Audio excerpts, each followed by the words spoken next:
വർഷങ്ങളായിട്ട് സ്റ്റേജ് പരിപാടിയായിട്ട് ചെയ്തിട്ടും കത്താത്ത ആളുകളുണ്ട്. പക്ഷെ അവർ പറയുന്ന ഒരു വർഷങ്ങളെ കഴിയുമ്പോൾ ഒരു ഇൻ്റർവ്യൂവിലൊക്കെ അവർ പറഞ്ഞേ കേട്ടിട്ടുണ്ട്, ഞങ്ങളെ അവർ വിളിച്ചില്ല, ആ ഡയറക്ടർ തന്നില്ല അവസരം. പക്ഷേ തരാത്തതിൻ്റെ ഒരു ഭാഗം ഞാൻ പറയുകയാണെങ്കിൽ 1% ഇവർ അതിനു വേണ്ടി പ്രയത്നിക്കുന്നില്ല.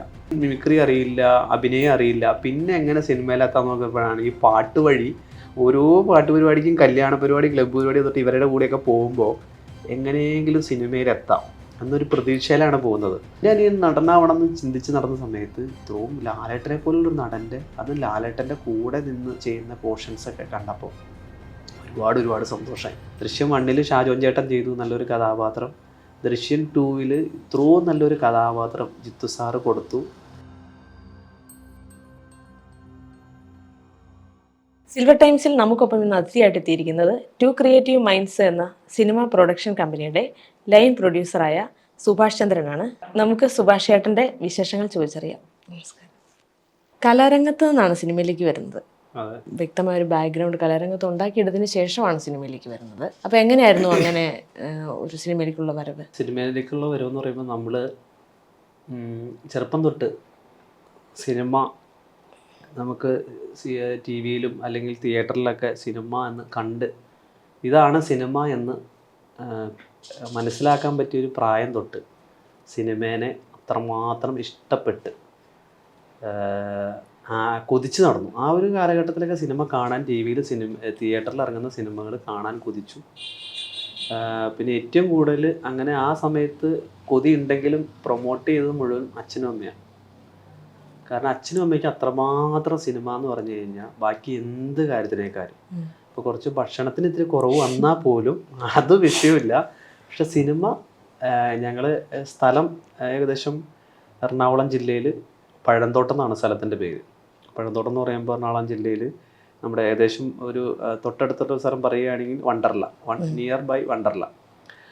അപ്പോൾ അവിടെ നിന്ന് ഞങ്ങൾക്ക് കൊച്ചിയിലേക്ക് ഏകദേശം ഒരു മണിക്കൂറോളം യാത്രയുണ്ട്.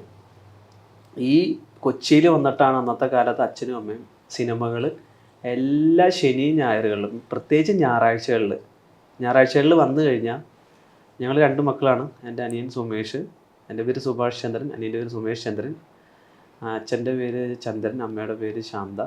അപ്പോൾ ആ ഒരു കാലഘട്ടത്തിൽ ഞങ്ങൾ 4 പേരും കൂടി രാവിലെ തന്നെ കൊച്ചിയിലേക്ക് വന്നിട്ട് രാവിലെ ഒരു സിനിമ കഴിഞ്ഞിട്ട് അപ്പം തന്നെ അടുത്ത സിനിമ, 2 സിനിമ. ഇത്ര ഒരു ഗ്രാമപ്രദേശത്ത്, എനിക്ക് എൻ്റെ ഓർമ്മ ശരിയാണെങ്കിൽ ഗ്രാമപ്രദേശത്ത് ഒരു കുട്ടികളെയും ആ സമയത്ത് ഇങ്ങനൊരു സിനിമ കൊണ്ടുപോയി കാണിക്കുന്ന പേരൻ്റ് ഉണ്ടായില്ല. അത് ക്യാഷ് ഉള്ളവരുണ്ട്, ഇല്ലാത്തവരെല്ലാവരും ഉണ്ട്. പക്ഷേ ഞങ്ങളുടെ ഇഷ്ടവും കൊണ്ട്, പക്ഷെ അവർക്ക് അതിലുപരി അവർക്ക് ഭയങ്കര ഇഷ്ടമുള്ളതുകൊണ്ട്, അവർക്കും സിനിമയോട് താല്പര്യം ഉണ്ടായിരുന്നു. അവർക്ക് സിനിമയോട് ഭയങ്കര താല്പര്യം. അപ്പോൾ അങ്ങനെ ഞങ്ങളുടെ ഉള്ളിലേക്ക് സിനിമ എന്നുള്ളൊരു സാധനം കയറി. ഈ ഞായറാഴ്ചകളിൽ 2 സിനിമ കഴിയുമ്പോൾ തന്നെ ഞങ്ങളെ സ്കൂളിൽ കുട്ടികൾ കാത്തിരിക്കുന്നത് ഞങ്ങളിൽ നിന്ന് സിനിമയുടെ കഥ കേൾക്കാൻ വേണ്ടിയാണ്. അവരൊന്നും ഇപ്പോൾ 3000 പേരുള്ള സ്കൂളാണെങ്കിൽ തന്നെ, പഴന്തോട്ടം സ്കൂള് ഇപ്പോൾ ഹയർ സെക്കൻഡറി സ്കൂളായി. അപ്പോൾ ഈ 10ാം ക്ലാസ് വരെയുള്ള സ്കൂളിൽ ഈ 3000 പിള്ളേരുണ്ടെങ്കിൽ എനിക്ക് തോന്നുന്നു ഒറ്റ കുട്ടികളെയും 2 പടമൊന്നും ഞായറാഴ്ച കൊണ്ടേ കാണിക്കുന്ന പേരൻ്റ് ഇല്ലയെന്ന് എനിക്ക് തോന്നുന്നു. അതുകൂടാണ്ട് ശനിയാഴ്ച വൈകുന്നേരങ്ങളിൽ ഞങ്ങളുടെ വീട്ടിൽ സ്വന്തം TV ഉണ്ടായില്ല. അച്ഛൻ പണി കഴിഞ്ഞ് വരുമ്പോൾ ഓട്ടോറിക്ഷയിൽ ഒരു TV, 14 ഇഞ്ച് TV, ഒരു VCRും, അന്നത്തെ കാലത്ത് VCR വാടകയ്ക്ക് കിട്ടും. എന്നിട്ട് സിനിമ. അപ്പോൾ അയൽവക്കത്തെ വീട്ടുകാരോടൊക്കെ ഞങ്ങൾ പറയും, അമ്മ പറയും നേരത്തെ, ഇന്ന് ശനിയാഴ്ച വൈകുന്നേരം പടം ഉണ്ടായിരുന്നു. ഞങ്ങളുടെ വീടിൻ്റെ തിണ്ണയിൽ ഈ 14 ഇഞ്ച് TVയും VCRും വെച്ചിട്ട് അന്ന് മിമിക്സ് പരേഡ്, ബന്ധുക്കൾ ശത്രുക്കൾ, അങ്ങനെ കുറേ സിനിമകൾ. അപ്പോൾ അയൽവക്കത്തുള്ള വീടുകൾ ഒരു 10-70 പേരോളം ഉണ്ടാവും നമ്മുടെ ഈ സിനിമ കാണാൻ വരാനായിട്ട്. അപ്പോൾ ശനിയാഴ്ച ഇത്ര സിനിമകൾ, ഒരു സിനിമ ഓടിക്കും. ഞായറാഴ്ച ഞങ്ങൾ തിയേറ്ററിൽ പോയി 2 പടം കാണും. അപ്പോൾ അന്ന് തൊട്ടുള്ള ആ ഒരു ഇഷ്ടം സിനിമയിലേക്ക് വളരെ ആഗ്രഹമായിട്ട് അങ്ങനെ വളർന്നു വന്നപ്പോൾ ഇതിലേക്ക് എങ്ങനെ എത്താം, സിനിമയിലേക്ക് എങ്ങനെ എത്താം. പക്ഷേ അങ്ങനെ എൻ്റെ ഒരു ഇതിലെന്ന് പറഞ്ഞാൽ എനിക്കങ്ങനെ അഭിനയിക്കാനൊന്നും അറിയാൻ പാടില്ല. പക്ഷെ അഭിനയമൊന്നും അങ്ങനെ ഇഷ്ടമല്ലായിരുന്നു, അഭിനയിക്കാനൊന്നും താല്പര്യമില്ല. പക്ഷേ ഒരു ഏജായപ്പോൾ ഓരോന്ന് കോർഡിനേറ്റ് ചെയ്യാനായിട്ടൊരു താല്പര്യം. ചെറിയ പരിപാടികൾ, ഇപ്പോൾ നമ്മുടെ അടുത്തുള്ള കല്യാണ വീടുകളിൽ, ക്ലബ്ബുകളിൽ ഇങ്ങനെയുള്ള പരിപാടികളൊക്കെ കോർഡിനേറ്റ് ചെയ്യാനായിട്ട്. അപ്പോൾ അതിലേക്ക് എത്താനായിട്ട് നമ്മൾ അന്നത്തെ കാലത്ത് ആളുകൾ, മിമിക്രിക്കാരാണെങ്കിൽ അവർ ചിന്തിക്കും സിനിമയിലെത്തണമെങ്കിൽ കലാഭവനിൽ ചേരണം. അന്ന് അതൊരു വലിയ ഇതായിരുന്നല്ലോ. അന്നത്തെ ആളുകൾ വിചാരിക്കും സിനിമയിൽ എത്തണമെങ്കിൽ കലാഭവനിൽ ചെല്ലണം. അല്ല, അതിന് ആ കാലഘട്ടത്തിലാണെന്ന് തോന്നുന്നു അതിന് കുറച്ച് പേരുണ്ടായിരുന്നു കലാഭവനിലെ. ഒരുപാട് പേര് കലാഭവനിലൂടെ പ്രശസ്തരായ ഒരുപാട് പേര്, പ്രത്യേകിച്ച് മിമിക്രിക്കാരും എല്ലാവരും സിനിമയിലേക്ക് എത്തിയത് കലാഭവനിലൂടെ.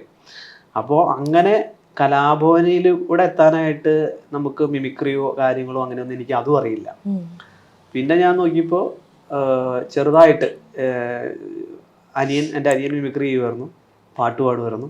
അപ്പോൾ അവൻ്റെ കൂടെ പാട്ട് പാടാനായിട്ട്, അവൻ്റെ കൂടെ കോറസ് പാടാനായിട്ട്, മെയിനല്ല കോറസ് പാടാനായിട്ട് അവൻ്റെ കൂടെ കിട്ടുന്ന കല്യാണ വീടുകൾ ക്ലബ്ബുകളൊക്കെ നിന്ന് ചെറിയ ധൈര്യമായി. അങ്ങനെ വന്നപ്പോൾ അവൻ ഉയർന്നു വന്നതിൻ്റെ കൂടെ തന്നെ ഒരുപാട് പ്രഗത്ഭരായ ആർട്ടിസ്റ്റുകൾ, ഇപ്പം നമ്മുടെ പാഷാണം ഷാജി, പിഷാരടി, പക്കുറിച്ചേട്ടൻ, ഷാജോൻ ചേട്ടൻ, ഉണ്ണിയേസ് നായർ, മനോജ് ഗിന്നസ്, അങ്ങനെ പ്രഗത്ഭരായ മരിച്ചുപോയ സുബിത ചേച്ചി, അങ്ങനെ ഒരുപാട് പേരുടെ കൂടെയുള്ള പരിപാടികളിലേക്ക് നമ്മൾ ഈ 2-3 കൊച്ചു പാട്ട് വെച്ചുകൊണ്ട് അവരുടെ കൂടെ അവരുമായിട്ടൊരു വലിയ കലാകാരന്മാരുടെ കൂടെ ചെറിയ പാട്ടായിട്ട് അങ്ങനെ വന്നു. അങ്ങനെ പാട്ടുപാടി വന്നു കഴിഞ്ഞപ്പോൾ കുറേ വർഷങ്ങൾ കഴിഞ്ഞപ്പോഴും അപ്പോഴും ഉള്ളിൽ കിടക്കുന്നത് എന്താ, സിനിമ. ഈ സിനിമയിലേക്ക് എങ്ങനെ ട്രാക്ക് വഴി എത്താം, അങ്ങനെ എത്തണമെങ്കിൽ ഡയറക്റ്റ് എത്തണമെങ്കിൽ നമുക്ക് അങ്ങനെയുള്ളൊരു ബന്ധുക്കാരോ സ്വന്തക്കാരോ തൊട്ടയൽവക്കത്തൊരു സിനിമാക്കാരോ അങ്ങനെയൊന്നും നമുക്കറിയില്ല. അവരെത്രത്തോളം നമ്മളെ പ്രൊമോട്ട് ചെയ്യുമെന്ന് നമുക്കറിയില്ല.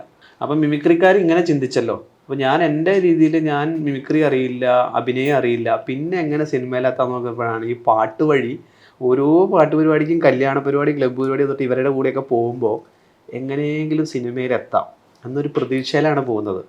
അങ്ങനെ പോയി കഴിഞ്ഞപ്പോൾ നല്ല നല്ല സിംഗേഴ്സ്, ഞാൻ ഈ 2-3 സംഗതികളില്ലാത്ത കൊച്ചു കൊച്ചു പാട്ടുകൾ ഇവരുടെ ഡ്രസ്സ് ചെയ്യാനും സ്കിറ്റ് കളിക്കാനുള്ള ഗ്യാപ്പിലൊക്കെ ഞാൻ പാടിക്കൊണ്ടിരുന്ന സമയത്ത് കുറേ വർഷം കഴിഞ്ഞപ്പോൾ എന്തായി, വലിയ വലിയ സംഗതികളൊക്കെ പഠിച്ച സിംഗേഴ്സ് വന്നു. ഞാൻ ഏത് വഴി ഓടണ്ടേന്ന് വിചാരിച്ചിരിക്കുക. പക്ഷേ ഞാൻ വിട്ടില്ല. കാരണം ഇത്രയും വർഷം ഇതിലേക്ക് മാത്രം ഇഷ്ടപ്പെട്ട് സ്നേഹിച്ച്, നമ്മൾ അങ്ങനെയാണല്ലോ, എന്ത് കാര്യത്തിനോട് നമുക്കൊരു ഇഷ്ടമോ സ്നേഹമൊക്കെ വന്നാൽ അത് നടക്കും. എൻ്റെ ജീവിതത്തിലെ ഒരു ഭയങ്കര, ഞാൻ അങ്ങനെ പല കാര്യങ്ങളും ചിന്തിച്ചേക്കണതാണ്, പല കാര്യങ്ങളും നടപ്പിലായേക്കണതാണ്. നമ്മൾ എന്തിനോടാണ് ഇഷ്ടപ്പെടുന്നത് അതിലേക്ക് നമ്മൾ കൂടുതൽ സ്നേഹം ഒക്കെ കാണിച്ചു കഴിഞ്ഞാൽ ഉറപ്പായിട്ട് അത് കിട്ടും നമുക്ക്. അപ്പോൾ അങ്ങനെ ഒരുപാട് പരിപാടിയായിട്ട് ഇങ്ങനെ നടന്ന് അങ്ങനെ ഈ ഒരു പ്രോഗ്രാം കോർഡിനേറ്റ് ചെയ്യാൻ തുടങ്ങി ഞാനിങ്ങനെ. അപ്പോൾ എന്നോട് ഞാൻ ഏതായാലും പ്രോഗ്രാം ചെയ്യുന്നതിൽ നിന്നും അതായത് സിംഗേഴ്സിൽ നിന്നും ഇത്രയും സിംഗേഴ്സ് കരകയറി വന്നപ്പോൾ ഇനി അവിടെ പിടിച്ചു നിൽക്കാൻ പറ്റില്ല. കാരണം അവിടെ മത്സരമുണ്ട് നല്ല. ഒരുപാട് പാട്ടുകാർ നമ്മൾ പണ്ടത്തെ മാതിരിയല്ല. പണ്ട് ഒരു പഞ്ചായത്ത് എടുത്തു കഴിഞ്ഞാൽ ഇപ്പം ഞങ്ങൾ തന്നെ എറണാകുളം ജില്ലയിൽ കുന്നത്തുനാട്ടിൽ ഐക്കർനാട് പഞ്ചായത്തിൽ, ഈ ഐക്കർനാട് പഞ്ചായത്തിൽ 1-ാം വാർഡിലാണ് ഞങ്ങൾ. ഈ 1-ാം വാർഡിൽ ശരിക്കും പറഞ്ഞാൽ എൻ്റെ അനിയൻ മാത്രമൊക്കെ അന്ന് ഒരു നല്ല രീതിയിൽ പ്രോഗ്രാം മിമിക്രി പാട്ടൊക്കെ ചെയ്തുകൊണ്ടിരുന്നത്. പക്ഷേ ഇപ്പം അങ്ങനെയല്ല. 1-ാം വാർഡിൽ 300 പേരുണ്ടെങ്കിലും 300 പേരും പാട്ടുകാരും മിമിക്രിക്കാരാണ്. അതിന് ഒരുപാട് സാധ്യതകൾ, ഒരുപാട് സോഷ്യൽ മീഡിയാസുകളും ഒരുപാട് പണ്ടത്തെ മാതിരി അല്ലല്ലോ, അങ്ങനെ ഒരുപാട് കയറി എല്ലാവർക്കും കത്താം. സാധ്യതകളെല്ലാം കൂടുതൽ സാധ്യതകളുണ്ട്. അപ്പോൾ അങ്ങനെ വന്നപ്പോൾ ഞാൻ എന്ത് ചെയ്തു, ഈ പരിപാടി കോർഡിനേറ്റ് ചെയ്യാൻ തുടങ്ങി. അപ്പോൾ ഞാൻ നോക്കിയപ്പോൾ ചെറിയൊരു പരിപാടി, എൻ്റെ പ്രതിഭ ആർട്സ് ആൻഡ് സ്പോർട്സ് ക്ലബ്ബ് എന്ന് പറഞ്ഞിട്ട് കൊല്ലങ്ങൾക്ക് മുമ്പ്, ഞാനൊക്കെ ജനിക്കണേക്കാളും മുമ്പുള്ള ക്ലബ്ബ്. അപ്പോൾ ആ ക്ലബ്ബ് തുടങ്ങിയപ്പോൾ ആ ക്ലബിൻ്റെ പേരിൽ ഞാൻ ആദ്യം പഴന്തോട്ടം പ്രതിഭ എന്ന് പറഞ്ഞ ചെറിയ ട്രൂപ്പ് ഉണ്ടാക്കി. ഒന്ന് നോക്കി പരീക്ഷിച്ച് നോക്കാലോ. പിന്നെ അല്ലേ എല്ലാവരും ഡയറക്ഷൻ ചെയ്യണു, അഭിനയിക്കണു, നമുക്കും ആവാം എന്താന്നുള്ളൊരു ഒരു ഒരു കോൺഫിഡൻറ്റോട് കൂടി ഇറങ്ങി. അങ്ങനെ ഇറങ്ങിയപ്പോൾ ആളുകൾ ചെറിയ ചെറിയ വേദികളിലൊക്കെ ക്ലബ്ബുകളിലൊക്കെ പരിപാടി ചെയ്യുമ്പോൾ ആളുകൾ കൈയടിക്കാൻ തുടങ്ങി, ചിരിക്കാൻ തുടങ്ങി. നമ്മൾ ഓഡിയൻസിൻ്റെ ഒരു റെസ്പോൺസ് കണ്ടപ്പോൾ ചിരിക്കുന്നുണ്ടല്ലോ, കൈയടിക്കുന്നു, അവരത് ഉൾക്കൊള്ളുന്നുണ്ടല്ലോ എന്ന് കണ്ടപ്പോൾ ഇത് കൊള്ളാലോ പരിപാടി. പിന്നെ കുറച്ച് പരിപാടി ആദ്യം ഒന്നും പൈസ അങ്ങോട്ട് മുടക്കുമായിരുന്നു. അവിടെ നിന്ന് ആളുകളെയൊക്കെ പിരിച്ചുവിടണ്ടേ, സൗണ്ടുകാരെയൊക്കെ പിരിച്ചുവിടണ്ടേ, നമ്മളൊരു ലേബൽ ഉണ്ടാക്കണമല്ലോ, പഴന്തോട്ടം പ്രതിഭ. അങ്ങനെ പഴന്തോട്ടം പ്രതിഭ പോയി നേരെ പഴന്തോട്ടം പ്രദേശം മാത്രമായി, അത് പെരുമ്പാവൂരായി, കോലഞ്ചേരിയായി, അങ്ങനെ കൊച്ചിയിലേക്കായി.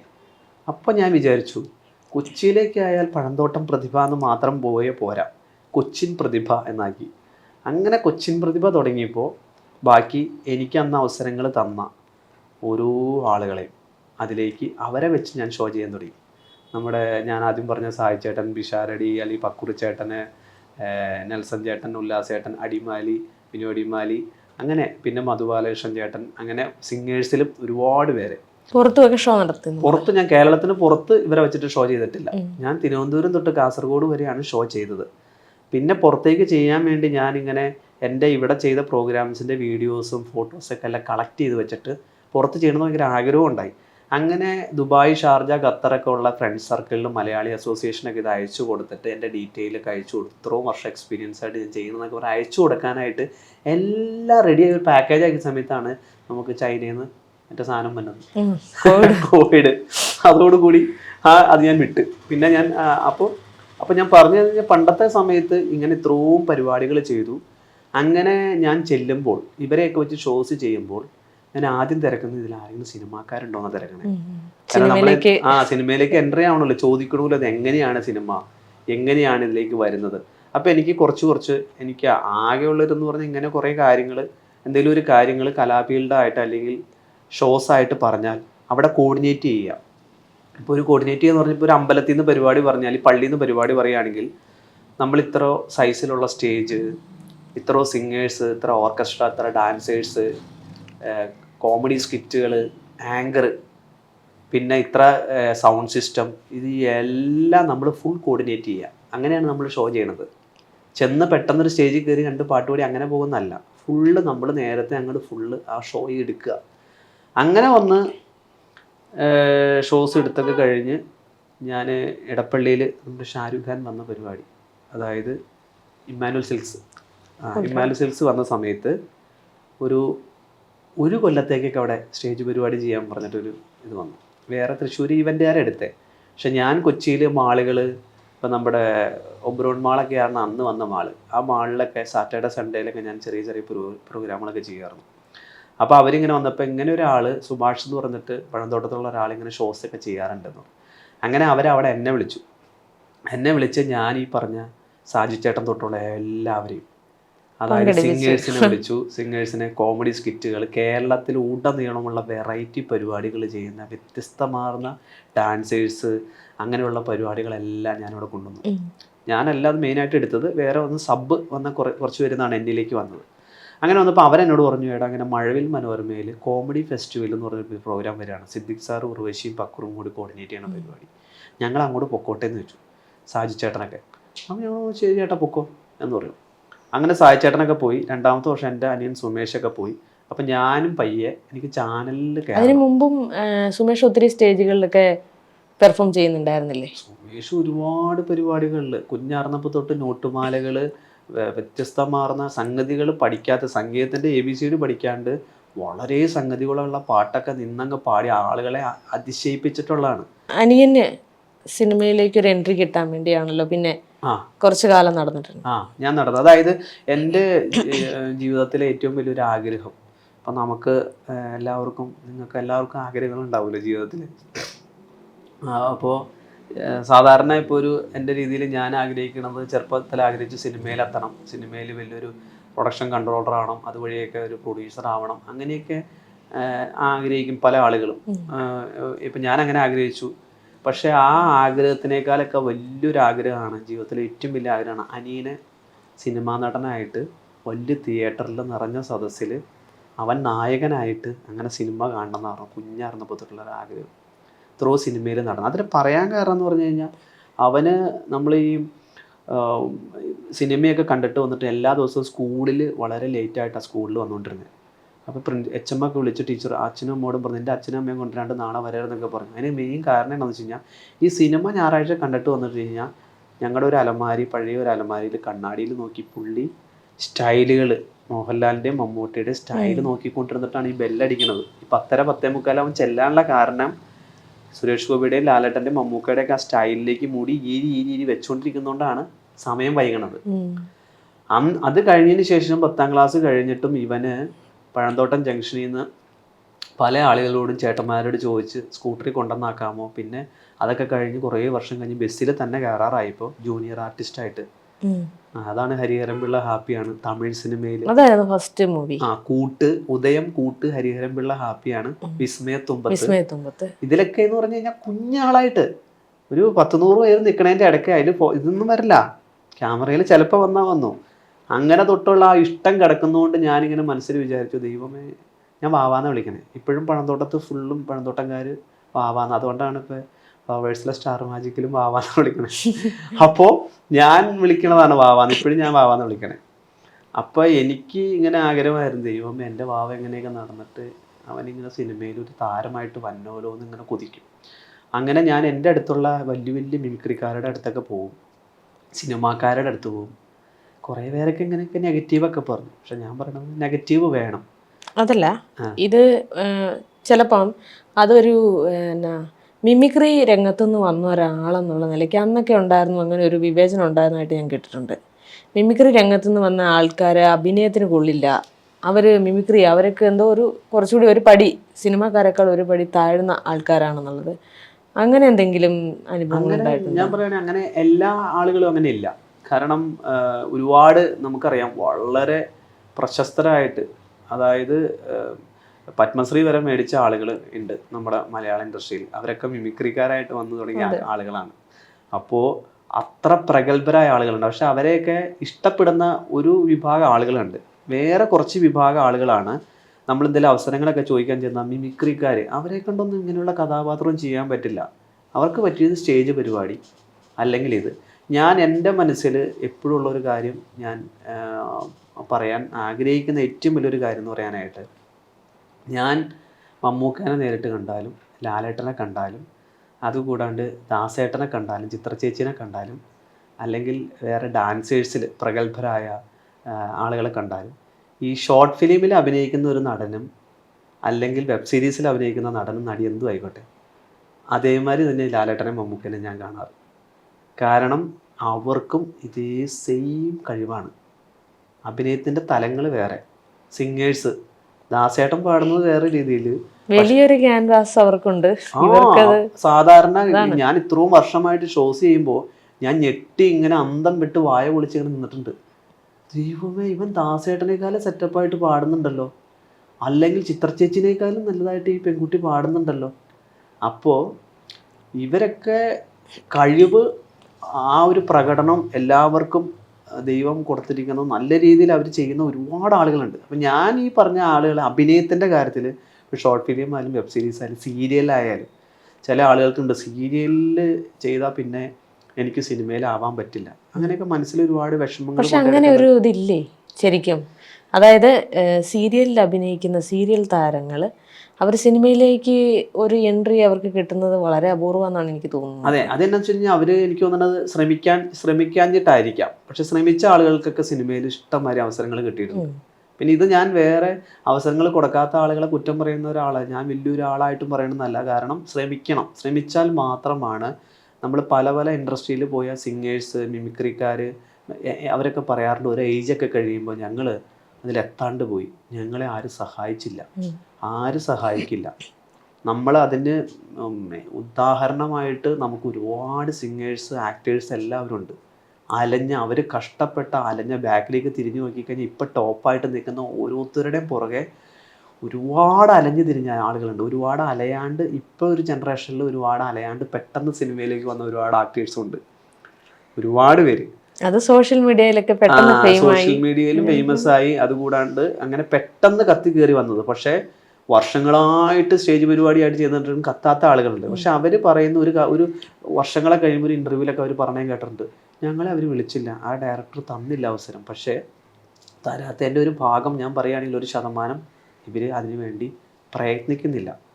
ചിലപ്പോൾ ഒരാളോട് ചോദിക്കാൻ കിട്ടിയില്ല, 2, 3, 4, 5, 6 പേരിലേക്ക് പോകുമ്പോൾ എവിടെയെങ്കിലും കിട്ടും. കാരണം അത് എനിക്കൊരു അനുഭവം ഉള്ളതുകൊണ്ടാണ്. ഞാൻ എൻ്റെ അനിയൻ്റെ കാര്യത്തിലാണെങ്കിലും അങ്ങനെ ഒരു അനുഭവം ഉള്ളതുകൊണ്ടാണ് ഞാൻ അതായത് ഞാൻ ഫേസ്ബുക്കിലൊക്കെ പോസ്റ്റ് ചെയ്തു ഒരു സമയത്ത്, നമ്മുടെ സ്വപ്നങ്ങളാണല്ലോ.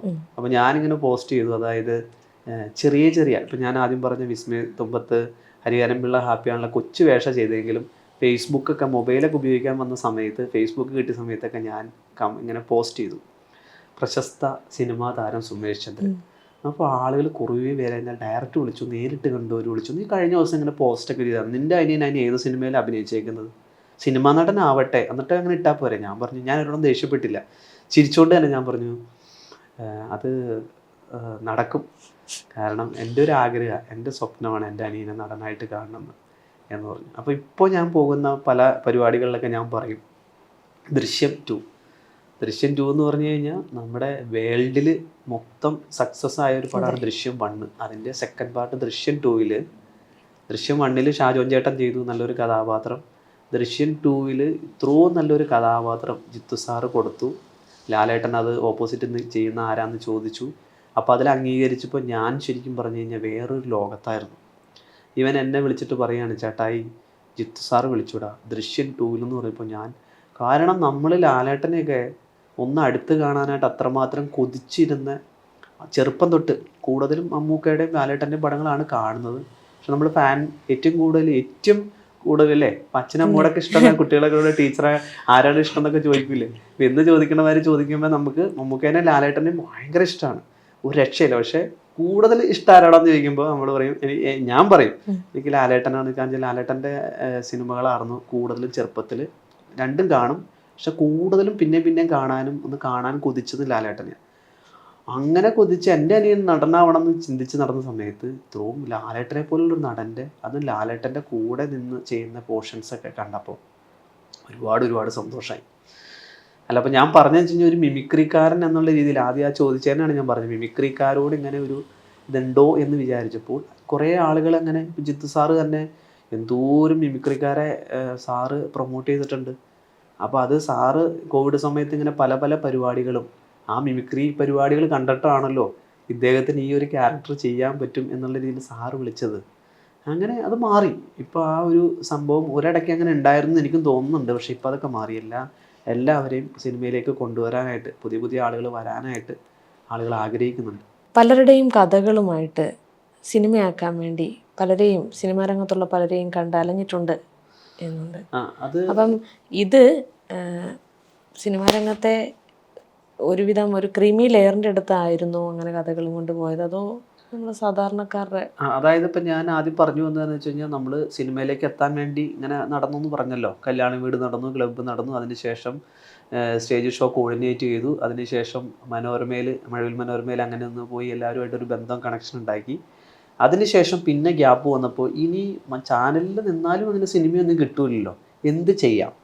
അങ്ങനെ ചെയ്യുന്ന സമയത്ത് ഞാൻ ഈ മനോരമയിൽ വർക്ക് ചെയ്യണ കാര്യം, ഇത്ര ആർട്ടിസ്റ്റുകളുടെ കൂടെയുള്ള ഫോട്ടോസൊക്കെ ഇടുമ്പോൾ പല ദിക്കിൽ നിന്ന് എന്നോട് ആളുകൾ പറഞ്ഞു, ചേട്ടൻ്റെ പേര് സുഭാഷ് എന്നല്ലേ? അതെ ചേട്ടന് ഇങ്ങനെ ബന്ധങ്ങളും കണക്ഷനൊക്കെ, ഞങ്ങളതിലൊക്കെ കഥകളുണ്ട് ചേട്ടാ. അപ്പോൾ ഞാൻ നോക്കിയപ്പോൾ കഥകളൊക്കെ ആയിട്ട് എൻ്റെ അടുത്തേക്ക് ആദ്യമായിട്ട് കുറേ ആളുകൾ വരുന്നു. അത് അകലേന്ന് തൊട്ട്, നമ്മുടെ കൊച്ചി തന്നെയല്ല, കേരളത്തിലെ പല ഭാഗത്തു നിന്നും. അപ്പോൾ ഞാൻ പറഞ്ഞു എനിക്കങ്ങനെ കണക്ഷനില്ല, എങ്കിലും ഇപ്പോഴുള്ള ബന്ധം വെച്ചിട്ട് നമുക്ക് കഥയൊക്കെ ഒന്ന് കേട്ട് നമുക്ക് രണ്ടുപേർക്കും കൂടി ഒന്ന് ഇറങ്ങിയാലോ എന്ന് ചോദിച്ചു. അങ്ങനെ ഞാനും ആദ്യം ഇറങ്ങിയത് വയനാട്ടിലുള്ള വിഷ്ണു വേണുഗോപാൽ എന്ന് പറഞ്ഞിട്ട്, പുള്ളി നന്നായിട്ട് സ്ക്രിപ്റ്റ് എഴുതും. നമ്മുടെ കൊച്ചിയിലെ കുസാറ്റിലെ മാഷൊക്കെ ആയിരുന്നു. വയനാട്ടിൽ നിന്ന് ഇവിടെ വന്നത് തന്നെ ശരിക്കും പറഞ്ഞ ഒരു സിനിമ ഡയറക്റ്റ് ചെയ്യാന്നുള്ളൊരു ആഗ്രഹത്തിൽ വന്നപ്പോൾ, വയനാട്ടിൽ നിന്ന് ആദ്യം വന്നപ്പോൾ ഇവിടെ വന്നപ്പോൾ ഒരു സിനിമാക്കാരങ്ങനെ ഒരു ബന്ധമില്ല. പക്ഷെ പ്രൊഡക്ഷനിൽ നിന്നൊരു പയ്യൻ, മനോരമയിൽ പ്രൊഡക്ഷനിൽ നിന്നൊരു പയ്യൻ, ഇന്ന ചേട്ടന് കുറച്ച് ബന്ധങ്ങളുണ്ട് ചേട്ടാന്ന് പറഞ്ഞ് ഈ പയ്യനോട്, അവൻ വയനാട്ടിൽ വന്നപ്പോൾ കൊച്ചിയിൽ ആകെ ഉള്ളൊരു ബന്ധം പ്രൊഡക്ഷനിലെ പയ്യനാണ്. അങ്ങനെ ഞാനായിട്ട് കണക്ട് ചെയ്തു. ഞാനും വിഷ്ണുവോട് കൂടി ഒരുപാട് സ്ഥലങ്ങളിൽ വീട്ടിൽ നിന്ന് പറയും, അച്ഛനോടും അമ്മോടൊക്കെ പറയും, ഇന്ന് പോവുക സിനിമയുടെ കാര്യത്തിന് വേണ്ടി പോകട്ടോ എന്ന് പറയും. അവർ സപ്പോർട്ടായിരുന്നല്ലേ? അവർ ഭയങ്കര സപ്പോർട്ട് എന്ന് പറഞ്ഞാൽ ഭയങ്കര സപ്പോർട്ട്. റെയിൽവേയിൽ ടെസ്റ്റ് എഴുതി അന്നൊക്കെ ബുധനാഴ്ചകളിലൊക്കെ തൊഴിൽ വീതിയൊക്കെ വരുമ്പോൾ ഞാൻ കാത്തിരിക്കും. റെയിൽവേയിൽ ഇത്ര ഒഴിവുകൾ, അങ്ങനെ ആ റെയിൽവേയിലെ ക്വസ്റ്റ്യൻസൊക്കെ പഠിച്ച് തിരുവനന്തപുരത്ത് ടെസ്റ്റ് എഴുതി. പട്നയിലാണ് എനിക്ക് ആദ്യത്തെ ഒരു ഇൻ്റർവ്യൂ കഴിഞ്ഞതിന് ശേഷം അപ്പോയിൻമെൻ്റ് ആയി എന്നുള്ള രീതിയിൽ വരുന്നത്. അങ്ങനെ നാട്ടുകാരോടും അയൽവക്കക്കാരോടൊക്കെ പോവുക എന്നൊക്കെ പറഞ്ഞ് നേരെ ആലുവ റെയിൽവേ സ്റ്റേഷനിൽ ചെന്ന് നിന്നപ്പോൾ മനസ്സിങ്ങനെ അങ്ങോട്ട് ഭയങ്കര ടെൻഷൻ, പ്രശ്നമൊക്കെ. ദൈവമേ, ഇത്രയും നാൾ കുഞ്ഞറിഞ്ഞപ്പോൾ തൊട്ട് സിനിമയും കണ്ട് കല്യാണ വീടുകളും ക്ലബ്ബുകളും താണ്ടി ചാനലിലും വന്ന് ഇപ്പം അതിൻ്റെ അടുത്തേക്ക് എത്താറായപ്പോൾ ഞാൻ അതിലേക്ക് കഷ്ടപ്പെടാണ്ട് വേറെ പരിപാടിയിലേക്ക് പോവുകയാണല്ലോ എന്നിങ്ങനെ ചിന്തിക്കും. അതിൻ്റെ സൈഡിലെ ആളുകൾ, എൻ്റെ ദൈവമേ, റെയിൽവേയിലാണ് കിട്ടിയേക്കണ കേന്ദ്ര ഗവൺമെൻറ്, ഇതൊന്നും വിട്ടുകളയരുത് ജീവിതത്തിലുണ്ടല്ലോ, ഇതൊരു വലിയൊരു അനുഭവമാണ്. അത് കഴിഞ്ഞിട്ട് പിന്നെ അച്ഛനമ്മയൊക്കെ പറഞ്ഞു, അങ്ങനെ മോന് അത്രയും ടെൻഷനാണെങ്കിൽ അമ്മച്ചിയൊക്കെ പറഞ്ഞു വേണ്ട, അങ്ങനെ അത്രയും ടെൻഷനാണെങ്കിൽ ആ പരിപാടിക്ക് പോകണ്ട എന്ന് പറഞ്ഞപ്പോൾ ഇവരിങ്ങനെ പറഞ്ഞപ്പോൾ എനിക്ക് ഹാപ്പി. ഞാൻ റെയിൽവേയിലേക്ക് പോണ കേസ് നിർത്തി. സിനിമയിലേക്ക് അത്രയും ഇഷ്ടമായിട്ട് നടന്നപ്പോൾ എത്താൻ വേണ്ടിയാണ് വിഷ്ണുവായിട്ട് കഥകളായിട്ട് തിരുവനന്തപുരം തൊട്ട് പല പല പ്രൊഡ്യൂസേഴ്സിനെ ഓരോ ആളുകളെ നമ്മൾ നോക്കുമ്പോൾ ഇന്ന ആൾ പണ്ട് സിനിമ ചെയ്തിട്ടുണ്ട്, ഇനി സിനിമ ചെയ്യാൻ ആഗ്രഹിക്കുന്നുണ്ട്. അങ്ങനെയൊക്കെ ഞങ്ങൾ ചെന്ന് ചെന്ന് ചെന്ന് ചെന്ന് പലയിടത്തും കഥകൾ പറഞ്ഞു. അങ്ങനെ അവസാനമായിട്ട് എൻ്റെ വീടിൻ്റെ പ്രദേശം തന്നെ ഞാൻ പറഞ്ഞു, തിരുവനന്തപുരം തൊട്ട് കാസർഗോഡ് വരെ നമ്മൾ നടന്നില്ല വിഷ്ണു, നമ്മുടെ വീടിൻ്റെ ചുറ്റുവട്ടത്ത് നമ്മളെ അറിയാവുന്നവർ അടുത്തുള്ള ആരെങ്കിലും സിനിമാക്കാരുണ്ടോന്ന് തിരക്കട്ടെ എന്ന് പറഞ്ഞു. അങ്ങനെ തിരക്കിയപ്പോൾ ആലുവ എൻ്റെ വീടിൻ്റെ അടുത്ത് വലിയ ദൂരമില്ല. അപ്പോൾ രാജൻ ശങ്കരാടി, അപ്പോൾ അദ്ദേഹത്തിൻ്റെ വീട്ടിൽ ചെന്നു. സാർ ഞാനിങ്ങനെ ഇവിടെ ഇപ്പോൾ ഇൻ്റർവ്യൂവിൽ പറഞ്ഞ മാതിരിയുള്ള കഥകളൊക്കെ അങ്ങോട്ട് പറഞ്ഞു. സാർ ഒരാളാണെങ്കിൽ വീട്ടിൽ നിന്ന് അച്ഛൻ്റെയും അമ്മയുടെയൊക്കെ അടുത്ത് പിണങ്ങി വന്നേക്കാണ്, വഴക്കിട്ട് പോന്നേക്കണല്ല, അത്രയും പഠിച്ചതാണ് വിഷ്ണു. MBA കാരനാണ്, കുസാറ്റിലെ മാഷൊക്കെയാണ്. പക്ഷേ അതൊക്കെ പറഞ്ഞ് വന്നേക്കുന്നത് വലിയ കൊച്ചിയിൽ അല്ലേ. പണ്ടൊക്കെ നമ്മൾ പണ്ട് കാലത്ത് മദ്രാസ് സിനിമ എന്ന് പറഞ്ഞാൽ നമ്മുടെ മനസ്സിൽ ഇങ്ങനെ സ്വപ്നങ്ങളായിട്ട് ആളുകൾ അങ്ങോട്ട് പോവുക. ഇപ്പം എല്ലാവരും കൊച്ചിയിലുണ്ട്. അപ്പോൾ വയനാട്, തിരുവനന്തപുരം തൊട്ട് എല്ലാവരും കൊച്ചിയിലേക്കാണ് വരുന്നത്. അപ്പോൾ അങ്ങനെ വിഷ്ണു വന്നു, സാർ ഇപ്പം ഞങ്ങളെ സാറിന് എന്തെങ്കിലും ഹെൽപ്പ് ചെയ്യും. അപ്പോൾ സാറ് പറഞ്ഞു, ഞാൻ കുറച്ച് നാളായിട്ട് ദുബായിലൊക്കെ ആയിരുന്നു പടം ചെയ്യാൻ, എന്തായാലും നിങ്ങളുടെ കഥയൊന്ന് കേട്ട് നോക്കാമെന്ന് പറഞ്ഞു. അങ്ങനെ സാറിന് കഥ ഇഷ്ടപ്പെട്ട് സാറ് പറഞ്ഞു ഇത് കൊള്ളാലോ, ഒരു പണി. സാറ് സെക്കൻഡുകൾക്കൊക്കെ ഒരു വൈറ്റ് പേപ്പർ എടുത്തിട്ട്, അന്നാണ് ഞാനൊരു ഒരു സിനിമ ചാർട്ട് ചെയ്യണതിൻ്റെ ഒരു ഇത് കാണുന്നത്, ഒരു ബഡ്ജറ്റ്. നിമിഷ നേരം കൊണ്ട് 2-3 വൈറ്റ് പേപ്പർ എടുത്തിട്ട് ഇതിന് ഇന്ന റേറ്റ് വരും, ഇനി നമ്മൾ ആർട്ടിസ്റ്റുകളെയാണ് നോക്കേണ്ടത് എന്നൊക്കെ പുള്ളി അതിനകത്ത് താല്പര്യമായി. പുള്ളി പറഞ്ഞു ഞാനിത് നോക്കാം, നല്ലൊരു ത്രെഡാണിത്, ഇത് എന്തായാലും കുറേ നാളുകൾക്ക് ശേഷം ഞാനിങ്ങനെ ബ്രേക്കായിരുന്നു എന്ന് നോക്കാമെന്ന് സാറ് പറഞ്ഞപ്പോൾ ഞങ്ങൾ ഒരു രക്ഷയില്ലാത്ത സ്വപ്നത്തിൽ ഞങ്ങളുടെ സ്വപ്നം സാക്ഷാത്കരിക്കാൻ പോവുകയാണെന്ന് വിചാരിച്ചു. അങ്ങനെ ഒരു സുപ്രഭാതത്തിൽ സാറ് ഒരു പ്രൊഡ്യൂസർ കമ്പനിയൊക്കെ ആയിട്ട് സംസാരിച്ചു. അപ്പോൾ നമ്മുടെ ടൊവീനോ, ആ സമയത്താണ് മൊയ്തീൻ റിലീസായിട്ട് ടൊവീനോ ഒരു ചെറിയൊരു ക്യാരക്ടർ അപ്പു എന്ന കഥാപാത്രം ചെയ്തപ്പോൾ തന്നെ വിഷ്ണു ഞാൻ ഒരുമിച്ചിരുന്ന് തിയേറ്ററിൽ നിന്ന് കണ്ടപ്പോൾ പറഞ്ഞു, നന്നായിട്ട് ചെറിയൊരു പോർഷനാണ് ചെയ്തേക്കണേ, പൃഥ്വിരാജും പാർവതിയൊക്കെ പൊളിച്ചടക്കിയേക്കാണല്ലോ, നല്ലൊരു ഹിറ്റ് സിനിമയാണല്ലോ, അതല്ല ഞാൻ പറഞ്ഞേ. പക്ഷെ വേറൊരു പുതുമുഖ നടൻ വന്നിട്ട് ചെറിയൊരു പോർഷൻ ചെയ്തപ്പോൾ ഞങ്ങൾ അന്ന് വിഷ്ണു പറഞ്ഞു, സുഭാഷ് ചേട്ടാ ഇങ്ങേര് കൊള്ളാട്ടോ, ഇങ്ങേര് നല്ല രീതിയിലൊരു നടനായിട്ട് വരും എന്ന് വിഷ്ണു പറഞ്ഞു. അങ്ങനെ ഞങ്ങൾ സാറിനോട് പറഞ്ഞു, സാറേ ഇങ്ങനെ ഒരാളുണ്ടല്ലോ എന്ന് പറഞ്ഞു. അന്ന് മൊയ്തീൻ്റെ പ്രൊമോഷൻ നടക്കുന്ന സമയത്ത് സ്ക്രിപ്റ്റായിട്ട് ഞാൻ ഫ്ലവേഴ്സിൽ ചെന്ന് പുറത്ത് വെച്ച് കണ്ട് ടൊവീനോനെ കണ്ട് സ്ക്രിപ്റ്റ് കൊടുത്തു. ആളന്ന് എന്തോ ബോംബെക്ക് പോയി സ്ക്രിപ്റ്റ് കണ്ട്. പിന്നെ അതിന് ശേഷം സാറിന് പ്രൊഡ്യൂസർ ആവാൻ ഇത്തിരി താമസമൊക്കെ വന്നു. പിന്നെ ആൾ വേറൊരു ലെവലിലേക്ക് വേറെ പടങ്ങൾ പുള്ളീനെ തേടി വന്നു. പുള്ളി അങ്ങനെ പോയി. സാറ് വേറെ ആളുകളെ ട്രൈ ചെയ്തുകൊണ്ട സമയത്ത് പെട്ടെന്ന് നമുക്കൊരു വിഷമമായിപ്പോയത്, സാറ് ആലുവയിൽ ഇങ്ങനെ നടക്കാൻ പോയിപ്പോൾ കുഴഞ്ഞു വീണ് മരിച്ചെന്നും പറഞ്ഞുകൊണ്ട് ന്യൂസ് വന്നു. അപ്പോൾ ശരിക്കും ഞങ്ങൾ രണ്ടുപേരും വീണ്ടും തളർന്നു. ദൈവമേ ഇനി എങ്ങനെ എത്താൻ പറ്റും? ആ ഒരു എത്രയോ പ്രാവശ്യം ആലുവയിൽ രാത്രിയും പകലും ഒക്കെ നടന്ന ചർച്ചകളും മീറ്റിങ്ങുകളും. പക്ഷേ നമ്മളിതിലൊന്നും പതറില്ല. വിഷ്ണു നിർത്തിപ്പോവുക എന്നുള്ള രീതിയിൽ പറഞ്ഞു. അപ്പോൾ വിഷ്ണുവിനോട് ഞാൻ പറഞ്ഞു, വിഷ്ണു അങ്ങനെ നിർത്തിപ്പോകാൻ തുടങ്ങിക്കഴിഞ്ഞാൽ പഴയ ആളുകൾക്കുടെ കഥകളൊക്കെ എടുത്ത് നോക്കടാ. സിനിമയെ തന്നെയല്ല പല മേഖലകളിലും എടുത്തു നോക്ക്, പ്രത്യേകിച്ച് സിനിമ എടുത്തു നോക്ക്. അങ്ങനെ നിർത്തിപ്പോയി കഴിഞ്ഞാൽ നമ്മളാ ലക്ഷ്യത്തിലെത്തില്ല. നമ്മളിപ്പോൾ സാറിനോട് പറഞ്ഞു, സാറിനിപ്പോൾ അതൊക്കെ ദൈവത്തിൻ്റെ കയ്യിലല്ലേ ഓരോന്നിരിക്കുന്നത്. അപ്പോൾ അതങ്ങനെ പോയി. എന്തായാലും അത്രയും വലിയ പ്രഗത്ഭനായ ഡയറക്ടർ നമ്മളെ ഉൾക്കൊണ്ടില്ലേ, നമ്മുടെ കഥേനെ. വലിയ കാര്യമാണ്. അത് തന്നെ, ആ ഒരു സാധനം വെച്ചുകൊണ്ട് നമ്മൾ ടോപ്പിലേക്ക് പോകണം. അതേസമയം അവിടെ അങ്ങേരെ അംഗീകരിച്ചില്ല, അല്ലെങ്കിൽ അദ്ദേഹത്തിന് എന്തെങ്കിലും സംഭവിച്ചു പെട്ടെന്ന്, അതിലുപരി അദ്ദേഹം അതിന് നമ്മൾ 2 ചെറുപ്പക്കാർ ചെന്നപ്പോൾ അത്രയും വലിയ പ്രഗത്ഭനായ ആള് നമ്മളെ നല്ല രീതിയിൽ വളരെ എക്സ്പീരിയൻസ് ഉള്ള ഒരാളെ വീട്ടിലേക്ക് ക്ഷണിക്കുമാതിരി ഞങ്ങളെ ക്ഷണിച്ച ഫാമിലി. വന്നിരിക്കും മക്കളെ എന്നൊക്കെ പറഞ്ഞ് കേൾക്കാൻ വൈഫും മോളും എല്ലാം കൂടി വന്നത്. വളരെ എക്സ്പീരിയൻസ് ഉള്ള ആളുകൾ സിനിമാക്കാരെ വിളിക്കണം. ഓരോ എക്സ്പീരിയൻസും ഇല്ലാണ്ട് സിനിമയിലേക്ക് എത്താനായിട്ട് തൊട്ടടുത്തുള്ളൊരു ഡയറക്ടറെ തപ്പിച്ചെന്ന് അങ്ങനെ ചെല്ലുന്ന ആളുകൾ നല്ല സ്വീകരണം. ആ സ്വീകരണത്തിൽ തന്നെ നമുക്ക് ഇനി ഒരുപാട് പടങ്ങൾ ചെയ്യാനുണ്ടെന്നുള്ളൊരു പോസിറ്റീവ് എനർജി അവിടെ കിട്ടി. പിന്നെ അദ്ദേഹം ആ കഥ ഇഷ്ടപ്പെട്ട് അപ്പോൾ അത് പോയി. അതിനുശേഷം വിഷ്ണു ഓരോരോ തിരക്കുകളായി. സിനിമ അങ്ങനെ വേറെ സ്ക്രിപ്റ്റുകൾ എഴുതാൻ തുടങ്ങി. അങ്ങനെ ഈ സ്ക്രിപ്റ്റുകളായിട്ട് ഇങ്ങനെ വീണ്ടും ഞങ്ങൾ അലഞ്ഞു. 6-7 സ്ക്രിപ്റ്റായപ്പോൾ വിഷ്ണു പറഞ്ഞു, സുഭാഷ് ചേട്ടാ എഴുതി മടുത്തു, ഏതെങ്കിലും ഒരു കുഞ്ഞതാണെങ്കിൽ പോലും ഒന്ന് തട്ടേ കയറിയതിന് ശേഷം ഇനി അടുത്തത് നോക്കാമെന്ന് പറഞ്ഞു. അങ്ങനെ പല പല പല പല പല പല ആളുകൾ പോയി, പല പല ആളുകൾക്ക് അടുത്ത് പോയി. അപ്പോൾ പിന്നെ ഏറ്റവും ലാസ്റ്റ് പോയത് ജോഷി സാറിൻ്റെ അടുത്താണ്. അപ്പോൾ ജോഷി സാറിനെ പോലെ ഒരാളോട് സാർ ഫോൺ എടുത്തു, ഞാൻ സുഭാഷാണ് സാർ, പഴന്തോട്ടത്തുള്ളൊരു സുഭാഷാണ് എന്ന് പറഞ്ഞാൽ സാറ് ജോഷി സാറെന്നൊക്കെ പറഞ്ഞു കഴിഞ്ഞാൽ നമുക്ക് മേല് കൂത്തുകയറും. അങ്ങനെയുള്ളൊരു ഡയറക്ടർ സാറിൻ്റെ ഒക്കെ അടുത്ത് ഞാനൊരു പഴന്തോട്ടത്തെ സുഭാഷാന്ന് പറഞ്ഞാൽ സാർ അപ്പം തന്നെ ഫോൺ വെച്ചിട്ട് പോകൂലേ? അതിപ്പോൾ സാറിൻ്റെ സ്ഥാനത്ത് ഞാനാണെങ്കിലും ഫോൺ വെച്ചിട്ട് പോകൂലേ? അത്രയും ടോപ്പ് ഒരാളായതുകൊണ്ട്. പക്ഷേ ഞാൻ ആ ഫ്ലവേഴ്സിൻ്റെ ഒരു പേര് പറഞ്ഞു, സാർ ഞാനത് ഇവിടെ ചെറിയൊരു കോർഡിനേറ്റർ ആയിട്ട് ഫ്ലവേഴ്സിൽ ജോലി ചെയ്യുന്ന ഒരാളാണ്, കഥകളൊക്കെ ആയിട്ട് ഞങ്ങൾ സിനിമയിലേക്ക് എത്താൻ വേണ്ടി ഇപ്പോൾ സാറ് ഒരു കുറച്ച് ടൈം എനിക്ക് തരാമോ എന്ന് ചോദിച്ചപ്പോൾ സാറ് പറഞ്ഞു പോരെ എന്ന് പറഞ്ഞു. ഭയങ്കര ഭയപ്പാടോടു കൂടിയാണ് ചെല്ലണത്. കാരണം പല പ്രൊഡ്യൂസേഴ്സിൻ്റെ അടുത്തും ചെന്നത് പ്രൊഡ്യൂസർമാർ കഥ ഏറ്റെടുത്തിട്ട് ഏതെങ്കിലും ഡയറക്ടറെ വെച്ചിട്ട്, വിഷ്ണുവിനെ ഡയറക്റ്റ് ചെയ്യാനും അല്ല ആ സമയത്ത്, പക്ഷെ വിഷ്ണുവിൻ്റെ കഥയും എനിക്ക് പ്രൊഡക്ഷൻ സൈഡിലൊരു ജോലി, ഈ 2 ആവശ്യങ്ങൾക്കാണ് നമ്മൾ ഇത്രയും തിരുവനന്തപുരം തൊട്ട് കാസർഗോഡ് വരെ നടന്നത്. അപ്പോൾ അങ്ങനെ ജോഷി സാറിൻ്റെ അടുത്ത് നിന്ന് ജോഷി സാറിനോട് കഥ പറഞ്ഞു. ജോഷി സാറ് ഇങ്ങനെ ശരിക്കും പറഞ്ഞാൽ സാറിൻ്റെ നേരെ നോക്കാൻ പോലും പേടിയായിട്ട് പാടില്ല. എൻ്റെ കാലൊക്കെ വിറയ്ക്കുന്നുണ്ട്, വിഷ്ണുവിൻ്റെയും കൈയൊക്കെ വിറയ്ക്കുന്നുണ്ട്.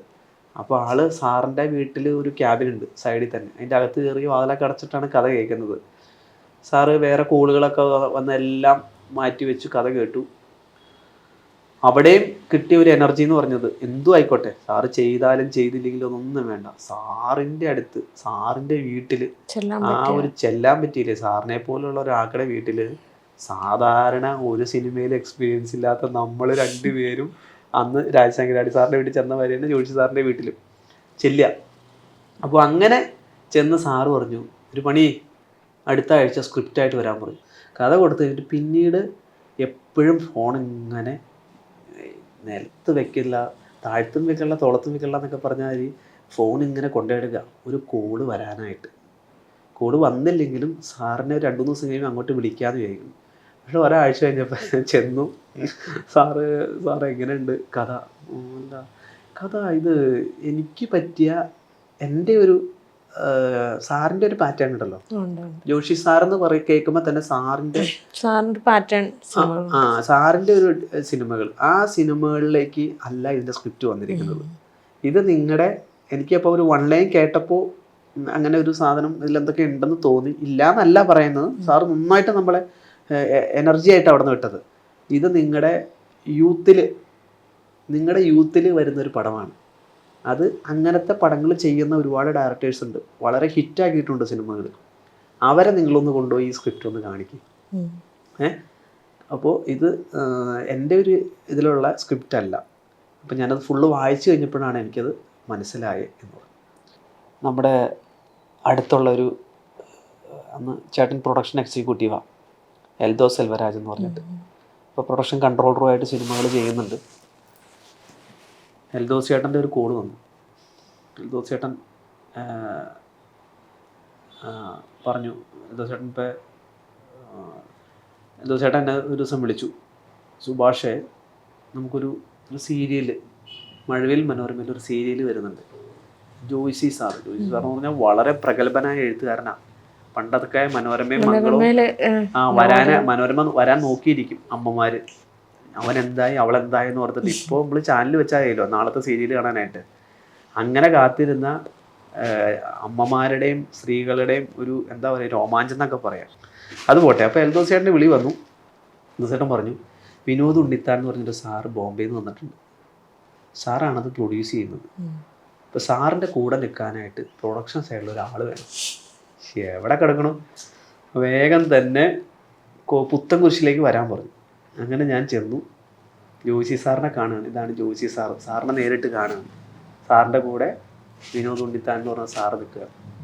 വേഗം തന്നെ സാറ് പറഞ്ഞു, സുഭാഷേ ഇങ്ങനെ സാറിൻ്റെ ഡീറ്റെയിലൊക്കെ സാറ് പറഞ്ഞു. സാറും കാരണം ഒരുപാട് കഷ്ടപ്പാടിലൂടെ പ്രൊഡ്യൂസറായ ആളാണ്. സാറിൻ്റെ വീട് അടൂരാണ്. ശരിക്കും ഒരു സിനിമ ബന്ധമുള്ളൊരു ഫാമിലി തന്നെയാണ്. അങ്ങനെ സാറ് ബോംബെയിൽ അമീർ ഖാൻ, ഷാരൂഖ് ഖാൻ കമ്പനികളിലൊക്കെ വർക്ക് ചെയ്ത് പ്രൊഡക്ഷൻ മാനേജറായിട്ട് വർക്ക് ചെയ്ത് പീപ്പിളി ലൈവ് എന്ന് പറഞ്ഞ ഫേമസ് സിനിമയിലൊക്കെ ജോലി ചെയ്ത് അങ്ങനെ എത്തിയ ആളാണ് സാറ്. മലയാളത്തിൽ നമ്മുടെ കൂടെ, നീരാളി ഇതിൻ്റെയൊക്കെ ലൈൻ പ്രൊഡ്യൂസറായിട്ട് വന്ന് ലൂസിഫർ, ഇപ്പോൾ നമ്മുടെ ലൂസിഫറിൻ്റെ ലൈൻ പ്രൊഡ്യൂസറായിരുന്നു. ദിലീപേട്ടൻ്റെ വോയിസ് ഓഫ് സത്യനാഥിൻ്റെ ലൈൻ പ്രൊഡ്യൂസറായിരുന്നു. ഇപ്പോൾ സാറ് എമ്പുരാൻ്റെ ബോംബെയിലെ ഷെഡ്യൂൾ കുറച്ച് മിക്ക കാര്യങ്ങളൊക്കെ സാറാണ് കോർഡിനേറ്റ് ചെയ്ത് കൊടുത്തത്. അപ്പോൾ അങ്ങനെ സാറിനെ പരിചയപ്പെട്ടു. സാറ് ഡീറ്റെയിലൊക്കെ പറഞ്ഞു. അങ്ങനെ ഞാൻ ആ സീരിയലിൻ്റെ പ്രൊഡക്ഷൻ മാനേജർ ആവുകയാണ്. ഇത് പ്രൊഡക്ഷൻ എന്ന് പറഞ്ഞൊരു സൈഡിൽ ജോലി ചെയ്യാനായിട്ട് അലഞ്ഞ് സീരിയലിൽ ഒരാളായിട്ട് മാറുകയാണ്. അങ്ങനെ ആ സീരിയൽ വളരെ മനോഹരമായിട്ട് പൂർത്തീകരിച്ചു. ഹൃദയം സ്നേഹസാന്ദ്രം എന്നൊരു സീരിയൽ മനോരമയിലായിരുന്നു. അത് കഴിഞ്ഞപ്പോഴും ഓരോ ദിവസവും സീരിയൽ ചെയ്യുമ്പോഴും, സീരിയലിനെ മോശമായിട്ടല്ല കേട്ടോ, സീരിയലെന്ന് പറഞ്ഞേക്കാം എല്ലാത്തിനും അതിൻ്റേതായ കഷ്ടപ്പാടുണ്ടല്ലോ, വളരെ കഷ്ടപ്പാട്, ആക്ടേഴ്സ് ആണെങ്കിലും എല്ലാവരും. അപ്പോൾ ആ സീരിയലിൽ നിൽക്കുന്നുണ്ടെങ്കിൽ തന്നെ നമ്മുടെ ആഗ്രഹം കുഞ്ഞായിരുന്നപ്പോൾ തൊട്ട് സിനിമയാണല്ലോ. അപ്പോൾ അങ്ങനെ സീരിയൽ കഴിഞ്ഞപ്പോൾ തന്നെ ഞാൻ വിനോദ് സാറിനോട് പറഞ്ഞു, സാറേ നമുക്കൊരു സിനിമ ചെയ്യണം സാർ, കൂടെ ചെയ്യുമെന്ന് പറഞ്ഞു. അപ്പോൾ എന്നോട് പറഞ്ഞു, കുഴപ്പമില്ല, ഞാൻ ഇനി ബോംബെ പോയിട്ട് വരുമ്പോൾ നമുക്കൊരു പടം ചെയ്യാം എന്ന് പറഞ്ഞു. അങ്ങനെ സാറ് ബോംബെ പോയിട്ട് കുറച്ച് നാൾ കഴിഞ്ഞപ്പോൾ എന്നെ വിളിച്ചു. നമുക്ക് കൊച്ചിയിൽ നമുക്കൊരു കമ്പനി സ്റ്റാർട്ട് ചെയ്യണം. കമ്പനിയുടെ പേര് ടു ക്രിയേറ്റീവ് മൈൻഡ്സ്. അപ്പോൾ ആ കമ്പനി നമുക്ക് കൊച്ചിയിൽ ഒരു ഓഫീസ് ഇടണം, സ്റ്റാർട്ട് ചെയ്യണം. അപ്പോൾ ബോംബെയിൽ ഇത് കമ്പനി ഇല്ലേ? ആ, ബോംബെയിലെ കമ്പനിയാണ്. അത് കൊച്ചിയിൽ നമ്മൾ production company, cinema production company കൊച്ചിയിൽ സ്റ്റാർട്ട് ചെയ്യാണ്. അപ്പോൾ കൊച്ചിയിൽ സ്റ്റാർട്ട് ചെയ്യാനായിട്ട് സാറ് പറഞ്ഞ് സാറിവിടെ വന്നു. അങ്ങനെ വന്ന് നമുക്ക് ആദ്യമേ തന്നെ ഒരു ചെറിയ സിനിമ, കൊച്ചു സിനിമ ചെയ്യാമെന്ന് പറഞ്ഞു. അങ്ങനെ ഒരു സിനിമയുടെ കഥ ഞങ്ങൾ സീരിയൽ ചെയ്ത സമയത്ത് തൊട്ട് വിനോദ് സാറിൻ്റെ ഒരു കസിൻ്റെ ഫ്രണ്ട് അങ്ങനെ വന്നിട്ട്, ചേട്ടൻ്റെ പേര് രഘുമേനോൻ എന്നാണ് ചേട്ടൻ്റെ പേര്. ചേട്ടൻ വന്നൊരു കഥ പറഞ്ഞു. ഒരു സ്റ്റോറിയുണ്ട്, ചെറിയ സ്റ്റോറിയാണ്, ചെറിയൊരു ബഡ്ജറ്റിൽ തീർക്കാവുന്നതെന്ന് പറഞ്ഞു. അത് കേട്ടു കഴിഞ്ഞപ്പോൾ നമുക്ക് വൈക്കത്ത് നടന്നൊരു സംഭവമാണ്. അപ്പം ഞാൻ നമ്മുടെ ജവാനും മുല്ലപ്പൂവിൻ്റെയും ആ ഒരു പടം ഓണായി. അപ്പോൾ അനിയനെ ഇങ്ങനെ അത് പറയണം എന്നൊക്കെ ആഗ്രഹമുണ്ട്. പക്ഷെ ഒരു നായകൻ എന്ന് പറയണമെന്ന് ആഗ്രഹമില്ല. കാരണം ഇത്രയും വലിയൊരു കമ്പനി സാറിനെ പരിചയപ്പെട്ടു. പക്ഷേ ഒരു കഥാപാത്രം, ഒരു ക്യാരക്ടർ കൊടുക്കണമെന്ന് മാത്രം ഞാൻ സാറിനോട് പറഞ്ഞു. പക്ഷെ ഉള്ളിൻ്റെ ഉള്ളിൽ നായകൻ എന്നാണ് പറയാനാണ് ആഗ്രഹം. പക്ഷെ ഒരു കഥാപാത്രം കൊടുക്കണം സാറെന്ന് പറഞ്ഞു. അതിനിപ്പോൾ എന്താ, ദൃശ്യം 2 കഥാപാത്രം ചെയ്താലേ ഞെട്ടിച്ചാലേ ആളുകളെ എന്ന് പറഞ്ഞു. നല്ല ആക്ടറല്ലേ സുമേഷ് എന്ന് പറഞ്ഞു. അത് പറഞ്ഞു. കുറേ ആക്ടേഴ്സിലേക്ക് നായകനാക്കാൻ വേണ്ടി റൈറ്ററും ഡയറക്ടറും കൂടി ഇങ്ങനെ നടക്കുകയാണ്. അപ്പോൾ അങ്ങനെ നടന്ന് പലർക്കും ആ സമയത്ത് തിരക്കാണ്, നടക്കുന്നില്ല. പിന്നെ നായികയായിട്ട് ഓൾറെഡി കാസ്റ്റ് ചെയ്തു ശിവതേനെ അറിയാലോ. അത് കഴിഞ്ഞ് വേറൊരു ദിവസം സാറ് പറയാണ്, അതെ ഒരു കാര്യമുണ്ട്, നമുക്ക് ഈ പടത്തിൽ സുമേഷിനെ നായകനാക്കിയാലോ. എൻ്റെ ദൈവമേ, ഇപ്പം ഞാൻ വിളിച്ച ദൈവങ്ങളൊക്കെ വിളി കേട്ടു. ഇത്ര നാൾ കഷ്ടപ്പെട്ടതിനൊക്കെ ഒരു ഫലം കിട്ടുകയാണ്. വേഗം തന്നെ വിനോദ് സാറ് പറഞ്ഞു, ഞാൻ തന്നെ സുമേഷിനെ വിളിച്ച് പറയാമെന്ന് പറഞ്ഞു. അങ്ങനെ നമ്മുടെ പടം പഴന്തോട്ടത്ത് നാട്ടുകാർ എല്ലാവരും കാണുക. പിന്നെയും ഒരുപാട് സന്തോഷങ്ങൾ അതിലുണ്ടായി. ഈ സിനിമ നടക്കുമ്പോൾ ചെറിയൊരു ബഡ്ജറ്റിലുള്ള സിനിമയാണ്. ബഡ്ജറ്റ് കുറച്ച് നല്ലൊരു സിനിമ ജനങ്ങളിലേക്ക് എത്തിക്കുക, നല്ലൊരു മെസ്സേജുള്ള നല്ലൊരു സിനിമ എത്തിക്കുക എന്ന ആഗ്രഹമായിട്ട് നടക്കുമ്പോൾ സാറിനോട് ഞാനും സുമേഷൊക്കെ പറഞ്ഞു, സാറേ ക്യാരവാനൊന്നും വേണ്ട. ക്യാരവാനൊക്കെ എന്ന് പറഞ്ഞാൽ നമ്മുടെ ഒരു ഗ്രാമപ്രദേശത്തേക്ക് യൂണിറ്റ് വണ്ടിയും ക്യാരവാനൊക്കെ വരുമ്പോൾ ഷൂട്ട് നടക്കാത്തൊരു സ്ഥലമാണല്ലോ, ഗ്രാമപ്രദേശമാണല്ലോ. ഇന്ന് വരെ ഒരു സിനിമയുടെ ഷൂട്ട് നടക്കാത്ത സ്ഥലമല്ലേ, ആളുകൾ ഞെട്ടും. അപ്പോൾ പക്ഷെ അത് വേണ്ട സാർ, നമുക്ക് അതിനുള്ള ചെറിയ പടമല്ലേ, ഞങ്ങൾക്ക് അതൊന്നും വേണ്ടാന്ന് പറഞ്ഞു. അപ്പോൾ സാറ് പറഞ്ഞു, എൻ്റെ സുഭാഷേ, നിങ്ങളുടെ നാട്ടിൽ സിനിമ നടക്കുന്നു, സ്വന്തം അനിയൻ നായകനാവുന്നു, സുമേഷ് ക്യാരവാനിൽ നിന്ന് ഇറങ്ങുന്നതൊക്കെ നാട്ടുകാർ കാണട്ടെ എന്ന് സാറ് പറഞ്ഞിട്ടുണ്ട്. അപ്പോൾ ഞാനപ്പോൾ പലപ്പോഴും ദൈവത്തിനെ, നമ്മൾ ഏത് ജാതിയിലുള്ള ആളുകളായിക്കോട്ടെ, ദൈവം ഉണ്ട്, ദൈവത്തിനെ നമ്മളെല്ലാവരും പല ദൈവങ്ങളെയും വിശ്വസിക്കുന്നു. പക്ഷെ ദൈവത്തിനെ എല്ലാവരും നേരിട്ട് കണ്ടിട്ടില്ല. പക്ഷെ പലവരും, ഞാൻ എൻ്റെ ഒരു കൊച്ചറിവ് വെച്ചിട്ട് മനുഷ്യൻ്റെ രൂപത്തിൽ ഇങ്ങനെ വരുമെന്നൊക്കെ പറയും. എന്ന് പറഞ്ഞാൽ വിനോദ് സാറിനെ അപ്പം ഞാൻ ആ ഒരു നിമിഷത്തിൽ ഈ ക്യാരവാൻ്റെ കാര്യം തൊട്ട് നായകനാക്കിയ കാര്യം, നാട്ടിൽ ഷൂട്ട് ചെയ്യുന്ന കാര്യമൊക്കെ പറഞ്ഞപ്പോൾ ഞാൻ ഒരു ദൈവം. പിന്നെ പടം അങ്ങനെ തുടങ്ങി നല്ല രീതിയിൽ സിനിമ നമുക്ക് റിലീസ് ചെയ്യാൻ പറ്റി. അതിൽ ഞാൻ എൻ്റെ നാട്ടിൽ നിന്ന്, ഞാൻ ആദ്യം പറഞ്ഞു, പഴത്തോട്ടത്ത് നിന്ന് 1/4 മണിക്കൂർ വേണം കൊച്ചിയിൽ വരാനായിട്ട്. പടത്തിൻ്റെ പോസ്റ്ററുകൾ തിരുവനന്തപുരം തൊട്ട് കാസർഗോഡ് വരെ പല സ്ഥലത്തുണ്ടായി. ഞാൻ ചിലപ്പോൾ സ്കൂട്ടർ എടുത്തുകൊണ്ട് ആലുവയ്ക്ക് വന്ന് പോകും, കോതമംഗലത്തൊന്ന് പോകും, മൂവാറ്റുപുഴ വന്ന് പോകും, കൊച്ചിയിൽ വരും, പറവൂർ പോവും. അപ്പോൾ ഭാര്യയൊക്കെ വിളിക്കും, എവിടെയാ, അല്ലെങ്കിൽ വിനോദ് സാറ് വിളിക്കും, സാറേ ഞാൻ ഒരാളെ കാണാൻ വേണ്ടി ഇവിടെ പറവൂർ വന്നിക്കുക. എന്തിനാണെന്നറിയണോ, ഇത്രയും കൊതിച്ച് നടന്ന പോസ്റ്ററുകളൊക്കെ നമ്മൾ കാണാറുണ്ടല്ലോ, അതിൻ്റെ അടിയിൽ ലൈൻ പ്രൊഡ്യൂസർ സുഭാഷ് ചന്ദ്രൻ എന്നുള്ളൊരു പേര്, ആ പേരൊന്ന് വേണ്ടിയിട്ട്, ആ പേരൊന്നിങ്ങനെ. അപ്പോൾ കുറേ നേരം ആളുകളൊക്കെ ഞാൻ ഇങ്ങനെ ശ്രദ്ധിക്കും, ആളുകൾ എന്നെ നോക്കുകയൊക്കെ ചെയ്യുന്നുണ്ട്. ഞാൻ കുറേ നേരം ഇങ്ങനെ നോക്കുക, പോസ്റ്ററാണല്ലോ. അപ്പോൾ ഞാനിങ്ങനെ നോക്കും. എന്നിട്ട് അവിടെ നിന്ന് പോയിട്ട് ഞാൻ ഈ ഒരു പേര് തന്നെ, ഒരു ഫോട്ടോയൊന്നുമില്ല എങ്കിലും ലൈൻ പ്രൊഡ്യൂസർ എന്നുള്ളൊരു പേര് ഞാൻ തിരിച്ചെനിക്ക് മൂവാറ്റുപുഴ വരെ വേണമെങ്കിൽ എൻ്റെ ഒരു ഫോട്ടോ എടുത്താൽ പോരെ, ആരെങ്കിലും ഇട്ട് തരാൻ പറഞ്ഞാൽ മതി. പക്ഷെ അതല്ല, അവിടെ അനിയൻ്റെ നായകനായിട്ടുള്ളൊരു ഫോട്ടോ ഇരിക്കുന്നുണ്ടല്ലോ, അതുകൂടാണ്ട് താഴെ എൻ്റെ പേരുണ്ടല്ലോ, ലൈൻ പ്രൊഡ്യൂസർ സുഭാഷ് ചന്ദ്രൻ. ഈ 2 സാധനങ്ങൾ ജീവിതത്തിൽ ഒരുപാട് കൊതിച്ചതാണ്. ഒരുപാട് കൊതിച്ചെന്ന് പറഞ്ഞാൽ അത്രമാത്രം കൊതിച്ച സാധനമാണ്. എനിക്ക് ജവാനും മുല്ലപ്പൂവും ചെയ്യണേക്കാളും മുമ്പ്, അതിന് മുമ്പുള്ള കാര്യം കേട്ടോ അത്, ഞാൻ ലൈൻ പ്രൊഡ്യൂസർ ആവണേക്കാളും മുമ്പാണ്. ഫെഫ്കയിൽ മെമ്പർ ആവണം നമുക്ക് സിനിമ ചെയ്യണമെങ്കിൽ. ശരിക്കും പറഞ്ഞാൽ നമ്മുടെ യൂണിയൻ, ഓരോരോ യൂണിയൻ ഉണ്ട് സിനിമയിൽ, ഓരോരോ writers union, directors union, production executive യൂണിയനിൽ വരുന്ന ആളാണ് ഞാൻ. അപ്പോൾ അതിന് മെമ്പർ ആവാൻ വേണ്ടി ഞാൻ പല ആളുകൾക്ക് അടുത്ത് പോയി തിരക്കിയിട്ടുണ്ടായിരുന്നു പണ്ട്. അപ്പോൾ പലരും നാളെ ആവട്ടെ, നാളെ കഴിഞ്ഞാവട്ടെ, നാളെ ആവട്ടെ, നാളെ കഴിഞ്ഞാവട്ടെ അങ്ങനെ പറഞ്ഞു. അപ്പോൾ കൊച്ച് ജയസൂര്യച്ചേട്ടൻ്റെ വീട്ടിൽ നിന്ന് ഇറങ്ങാൻ നേരത്തെ ജയസൂര്യച്ചേട്ടൻ ചോദിച്ചു, അതൊക്കെ പോട്ടെ, അച്ഛനെന്താ ചെയ്യണേ എന്ന് ചോദിച്ചു. പിന്നെ ഞാൻ പറഞ്ഞു, ചേട്ടാ ഞാൻ ഇത്ര വർഷമായിട്ട് ഇങ്ങനെ ഷോസൊക്കെ ആയിരുന്നു, ചാനലിലൊക്കെ വർക്ക് ചെയ്തു, സീരിയലൊക്കെ ചെയ്തു, എനിക്ക് പ്രൊഡക്ഷൻ സൈഡിൽ കയറാനാണ് താല്പര്യം, പക്ഷേ മെമ്പർഷിപ്പൊന്നുമില്ല എന്ന് പറഞ്ഞു. അങ്ങനെ പറയുമ്പോൾ ഞാൻ ഒരാളെ വിളിക്കാം, അതിനിപ്പോൾ എന്താ എന്ന് പറഞ്ഞു. അങ്ങനെ വിളിച്ചിട്ട് നമ്മുടെ വളരെ ഫേമസ് ആയ പ്രൊഡക്ഷൻ കൺട്രോളാണ് ബാദുക്കേനെ വിളി. ഞാൻ ബാദുക്കേനെ ഇതുവരെ കണ്ടിട്ടില്ല. ബാദുക്കേനെ വിളിക്കുകയാണ്, ബാദുഷ ഇങ്ങനെ എൻ്റെ ഒരു ആളുണ്ട്, എൻ്റെ ഒരു ഫ്രണ്ടാണ്, അദ്ദേഹത്തിനെ ഒന്ന് ഹെൽപ്പ് ചെയ്യണം എന്ന് പറഞ്ഞിട്ടുണ്ട്. അപ്പോൾ തന്നെ നമ്പർ വന്നു, അന്നാണ് നമ്പർ തന്നത്. എന്നിട്ട് ജയസൂര്യച്ചേട്ടൻ പറഞ്ഞു, സുഭാഷ് നല്ല ആളാണ്, ആളെ വിളിച്ച്, ആളിപ്പോൾ പ്രൊഡ്യൂസർ വരെയായി നിൽക്കുന്ന ഒരു സമയമാണ് ബാദുക്ക. അപ്പോൾ ബാദുക്കനെ ട്രൈ ചെയ്തു, ഭയങ്കര തിരക്കാണ്. ഞാൻ ആദ്യം പറഞ്ഞു, ഒരു പ്രൊഡക്ഷൻ കൺട്രോളർ എന്നൊക്കെ പറഞ്ഞു കഴിഞ്ഞാൽ ഒരു സിനിമയുടെ ഫുൾ തലവേദന പ്രൊഡക്ഷൻ കൺട്രോളർക്കാണ്. അപ്പോൾ അദ്ദേഹത്തിൻ്റെ തിരക്കുണ്ടാവും. എന്നെപ്പോലുള്ള ഒരാൾ ഇങ്ങനെ വിളിച്ചുകൊണ്ടിരിക്കുക, ഫെഫ്കയിലും മെമ്പർ ആവാൻ വേണ്ടിയാണ് എന്നും പറഞ്ഞ് എന്നെ വിളിച്ചുകൊണ്ടിരിക്കുമ്പോൾ കുറേ ട്രൈ ചെയ്തു, മാസങ്ങളോളം, ഒരു 1.5 കൊല്ലം തന്നെ കഴിഞ്ഞു. അങ്ങനെ ട്രൈ ചെയ്ത് ബാദുക്ക വഴിയാണ് എനിക്ക് ഫെഫ്കയിൽ ഞാൻ മാനേജറല്ല, അസിസ്റ്റൻറ്റ് മാനേജർ എന്നുള്ളൊരു പോസ്റ്റിലേക്ക് കിട്ടുന്നത്. അടുത്ത സിനിമ പാലും പഴവുമാണല്ലോ, അതിനെക്കുറിച്ച്. അപ്പോൾ നമ്മുടെ ഈ ജവാനും മുല്ലപ്പൂവും കഴിഞ്ഞതിന് ശേഷം നമ്മൾ ഒരുപാട് പടങ്ങൾ, കഥകൾ കേട്ടു നമ്മുടെ കമ്പനിയിൽ തന്നെ. അങ്ങനെ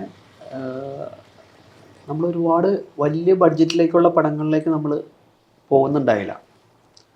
കാരണം നമ്മുടെ കമ്പനിയുടെ തുടക്കമാണ്. നമ്മുടെ കമ്പനി, നമ്മുടെ ഒരു ആഗ്രഹം എന്ന് പറയുന്നത്, നമ്മുടെ ടു ക്രിയേറ്റീവ് മൈൻഡ്സ് എന്ന് പറഞ്ഞ കമ്പനി കൊച്ചിയിൽ അല്ലെങ്കിൽ കേരളത്തിൽ, കൊച്ചിയിലല്ല കേരളത്തിൽ മൊത്തം അറിയപ്പെടുന്നൊരു കമ്പനിയായിട്ട് മാറാനൊരു ആഗ്രഹവും. പിന്നെ വലിയ വലിയ പടങ്ങളിലേക്ക് നമ്മളിപ്പോൾ എത്തില്ല, ഭാവിയിലെത്തും. പക്ഷേ ഇപ്പോൾ തുടക്കത്തിൽ നമ്മൾ കൊച്ച് അങ്ങനെ ഒരു ചെറിയ കഥകൾ നോക്കിക്കൊണ്ടിരുന്ന സമയത്ത് വളരെ പ്രഗത്ഭനായ, ഇപ്പം അദ്ദേഹത്തിൻ്റെ ഫുൾ പേര് പറഞ്ഞില്ലെങ്കിലും VKP എന്ന് പറയുമ്പോൾ തന്നെ നമുക്ക് എല്ലാവർക്കും അറിയാം. കാരണം ഒരുപാട് ഹിറ്റ് സിനിമകൾ നമുക്ക് സമ്മാനിച്ച വളരെ പ്രഗത്ഭനായ ഡയറക്ടറാണ് VK പ്രകാശ്. അപ്പോൾ വിനോദ് സാർ ഇങ്ങനെ ഒരു മീറ്റിങ്ങുമായിട്ട് ബോംബെയിൽ പോയപ്പോഴാണ് VKP സാറിനെ കണ്ടത്. അതിൻ്റെ ഇടയ്ക്ക് നമ്മൾ പ്രൊഡക്ഷൻ സൈഡിൽ ഒരുപാട് കഥകൾ കേട്ടു. അപ്പോൾ നമ്മുടെ ബഡ്ജറ്റിൽ നിൽക്കണം, പക്ഷേ ആളുകളിലേക്ക് എത്താൻ പറ്റുന്നൊരു പടം. ഇപ്പോൾ ജവാനും മുല്ലപ്പൂവും തന്നെയാണെങ്കിലും ഒരുപാട് ആളുകൾ ഏറ്റെടുത്തൊരു സിനിമയായിരുന്നു. ഇപ്പോൾ അതിലെ അഭിനയത്തിന് ശിവതയ്ക്ക് ഫിലിം ക്രിട്ടിക്സ് അവാർഡുണ്ട്. അപ്പോൾ അങ്ങനെ ഓരോരുത്തരും നന്നായിട്ട് വർക്ക് ചെയ്തൊരു പടമായിരുന്നു. അപ്പോൾ ആദ്യത്തെ പടം തന്നെ ആളുകൾ ഏറ്റെടുത്തു എന്നുള്ളതിൽ നമുക്കൊരു പോസിറ്റീവ് എനർജി, സന്തോഷവും എല്ലാം. അപ്പോൾ അതിനുശേഷം അടുത്തൊരു കഥ വരുമ്പോൾ എപ്പോഴും നമ്മൾ സ്റ്റെപ്പ് മേളിലേക്ക് ബെറ്ററായി വരാനല്ലേ നമ്മളെല്ലാവരും ജീവിതത്തിൽ, അല്ലേ, സിനിമയിൽ മാത്രമല്ല നമ്മുടെ ഫാമിലിയിലാണെങ്കിലും എല്ലാവരും അങ്ങനെ ഉയർന്നു വരാനാണ് ഓരോ ദിവസവും നേരം വെളുക്കുമ്പോഴും നമ്മളങ്ങനെ ആഗ്രഹിക്കുന്നത്. അപ്പോൾ അങ്ങനെ ആഗ്രഹത്തിൽ ഞങ്ങൾ വിചാരിച്ചു ഞങ്ങൾക്ക് അടുത്ത ഒരു പ്രോജക്റ്റ് വരുമ്പോൾ അത് ജവാനും മുല്ലപ്പൂവിനേക്കാളും മേളിൽ കയറി വരണം എന്നുള്ളൊരാഗ്രഹം വന്നു. അങ്ങനെ വന്നപ്പോൾ ഈ കഥ വലിയ കുഴപ്പമില്ലാത്ത രീതിയിൽ VKP സാർ ഒരു 1 ലൈൻ പറഞ്ഞു. അപ്പോൾ ആ പടം ചെയ്യാമെന്നായി ഞങ്ങൾ. അങ്ങനെയാണ് ആ സിനിമയുടെ പേരാണ് പാലും പഴവും എന്ന് പറഞ്ഞ പടം. അപ്പോൾ ഇതിൻ്റെ കഥ കേട്ടു, കാസ്റ്റിംഗ് പരിപാടികളൊക്കെ. ഇതിലിപ്പോൾ മീര ജാസ്മിനാണ് മെയിൻ ലീഡ് ചെയ്യുന്നത്. പിന്നെ അശ്വിൻ ജോസാണ് നായക മീര ജാസ്മിനും അശ്വിൻ ജോസ് എന്ന് പറഞ്ഞാൽ നമ്മുടെ അനുരാഗം സിനിമയിലെ നായകൻ. പിന്നെ നമ്മുടെ ശാന്തി കൃഷ്ണ, മണിയമ്പിള്ള രാജചേട്ടൻ, നമ്മുടെ രചന നാരായണൻകുട്ടി, നിഷ സാരംഗ്, ബ്രദർ സുമേഷ് ചന്ദ്രൻ. സുമേഷിന് ഒരുപാട് വലിയ വേഷമല്ല എങ്കിലും ഈ കഥ കേട്ടപ്പോഴും വിനോദ് സാർ പറഞ്ഞു, ആദ്യമേ തന്നെ ബോംബെയിൽ നിന്ന് വിളിച്ചപ്പോൾ പറഞ്ഞു, അയ്യോ സുഭാഷേ ചെറിയ ഇതുണ്ടല്ലോ, സുമേഷിന് ഇത് നമുക്ക് കൊടുക്കാൻ പറ്റിയ കഥാപാത്രം കുറവാണല്ലോ സുഭാഷേ എന്ന് പറഞ്ഞു. അപ്പം ഞാൻ പറഞ്ഞു കുഴപ്പമില്ല സാറേ, അതിപ്പോൾ ഒരു കഥയ്ക്കനുസരിച്ച് വന്നില്ല. ഇപ്പം എൻ്റെ കൊച്ചു സിനിമയിൽ ചെയ്തതെന്ന് പറഞ്ഞുകൊണ്ട് എനിക്കൊരു പടത്തിലേക്ക് ഒരാളോട് ചെന്ന് ചോദിക്കുമ്പോൾ, എൻ്റെ ഒരു ഫ്രണ്ട് പടം ചെയ്യാണ്, എടാ എൻ്റെ കൊച്ചു കുഞ്ഞാലിമരക്കാറിൽ അഭിനയിച്ചു, ഫ്ലവേഴ്സിലെ പരിപാടിയിൽ ചെയ്തു, ഇപ്പോൾ ലേറ്റസ്റ്റ് ചോറ്റാനിക്കരമ്മയുടെ ഒരു ആൽബത്തിൽ നന്നായിട്ട് അഭിനയിച്ചിട്ടുണ്ട്, അപ്പോൾ നീ ഒരു നല്ല അവസരം അത് കൊടുക്കണം എന്ന് പറഞ്ഞാൽ അവൻ അതിൽ കഥയായിട്ട്, ആ കഥാപാത്രമായിട്ട് ആ കൊച്ചിൻ്റെ ഏജും ആ കൊച്ചിൻ്റെ ബോഡി ലാംഗ്വേജും വെച്ചിട്ടുള്ളൊരു കഥാപാത്രം ഉണ്ടെങ്കിലല്ലേ അവന് കൊടുക്കാൻ പറ്റുള്ളൂ എന്ന് പറഞ്ഞാൽ വിനോദ് സാർ പറയാം, അതിനൊന്നും ടെൻഷൻ അടിക്കണ്ട, നമ്മളിപ്പോൾ ഫസ്റ്റ് പടത്തിൽ നമ്മുടെ നായകനാക്കിയില്ലേ, രണ്ടാമത്തെ പടത്തിൽ ഉള്ള വേഷം കൊടുക്കാമെന്ന് പറയും. എന്നിട്ടും വിനോദ് സാറ് ഡയറക്ടറോടും റൈറ്ററോടൊക്കെ പറഞ്ഞിട്ട് അങ്ങനെ ഒരു ക്യാരക്ടറായാൽ നല്ലൊരു ക്യാരക്ടറാണ് ചെയ്തേക്കണേ. അപ്പോൾ അങ്ങനെ ഒരു ക്യാരക്ടർ സുമേഷ് ചെയ്യുന്നുണ്ട്. പിന്നെ നമ്മുടെ ഉപ്പുമുളകിലെ നിഷ സാരംഗ്, നമ്മുടെ ആങ്കർ മിഥുൻ, ഫ്ലവേഴ്സിലെ കോമഡിത്സവത്തിലെ ആങ്കർ മിഥുൻ, അങ്ങനെ ഒരു നീണ്ട നിര തന്നെ ഒരുപാട് പേര് അഭിനയിച്ച ഒരു സിനിമയാണ് പാലും പഴവും. അപ്പോൾ ഏകദേശം നമ്മൾ അതിൻ്റെ ഒരു റിലീസിങ്ങോട് അടുത്ത് ബന്ധപ്പെട്ട് ഇപ്പോൾ വരികയാണ്. ഏകദേശം ഒരു ഓഗസ്റ്റിലേക്ക് റിലീസ് ചെയ്യാമെന്ന് വിചാരിക്കുന്നു. പിന്നെ ഒരു 5 പാട്ടോളം ഉണ്ട്. അപ്പോൾ പാട്ടുകളൊക്കെ ഇപ്പോൾ സ്റ്റെപ്പായി അടുത്തടുത്ത് തന്നെ ഇപ്പോൾ റിലീസിങ് ആയിട്ട് ബന്ധപ്പെട്ട് വരും. പോസ്റ്ററുകളൊന്നും പുറത്ത് റിലീസ് ചെയ്തിട്ടില്ല, അതൊക്കെ അടുത്ത ഒരു ഡേറ്റ് നമ്മൾ ഈ ഓഗസ്റ്റിലെ റിലീസുമായിട്ട് ബന്ധപ്പെട്ട് അതിന് മുന്നോടിയായിട്ട് ഒരു ഡേറ്റ് ഫിക്സ് ചെയ്തിട്ട് നമ്മൾ അനൗൺസ് ചെയ്യാമെന്ന് വിചാരിച്ചിരിക്കുന്നു. അപ്പോൾ ജവാനും മുല്ലപ്പൂവും കഴിഞ്ഞപ്പോൾ പാലും പഴവും വരെ പെട്ടിരിക്കുകയാണ്. ഈ ഒരു പാലും പഴത്തിൻ്റെ പേര് എല്ലാവരും ഓർത്തിരിക്കണം. കാരണം നമ്മുടെ ഏതൊരു ചടങ്ങെടുത്താലും പാലും പഴവും ഒഴിവാക്കാൻ പറ്റാത്തൊരു സാധനമാണ് അല്ലേ. പാലെല്ലാവർക്കും ഇഷ്ടപ്പെടുന്നതാണ്, പഴവും എല്ലാവർക്കും ഇഷ്ടപ്പെടുന്നതാണ്. അപ്പം പിന്നെ ഒരു സന്തോഷം, ഈ പടവും പഴന്തോട്ടത്ത് തന്നെയായിരുന്നു ഷൂട്ടിങ്. രണ്ടാമത്തെ സിനിമയിൽ ജവാനും മുല്ലപ്പൂവും പോലെ പാലും പഴവും ഫുള്ളും അവിടെ തന്നെയായിരുന്നു ഷൂട്ട്. അപ്പോൾ അത് ഗംഭീരമായി സിനിമ നല്ല ഭംഗിയായിട്ട് വന്നിട്ടുണ്ട്. ഇനിയെല്ലാം പ്രേക്ഷകരുടെ കയ്യിലാണ്. വളരെ എല്ലാ സിനിമയിലും എല്ലാവരും കഷ്ടപ്പെടുന്നവർ തന്നെ ഒരുപാട് പേര് ഒരുപാട് കഷ്ടപ്പെട്ട് ഉണ്ടാക്കിയ ഒരു സിനിമ. ഇനി അത് ആളുകൾ ഏറ്റെടുത്ത് വിജയിപ്പിക്കുമെന്ന് പ്രതീക്ഷിക്കുന്നു.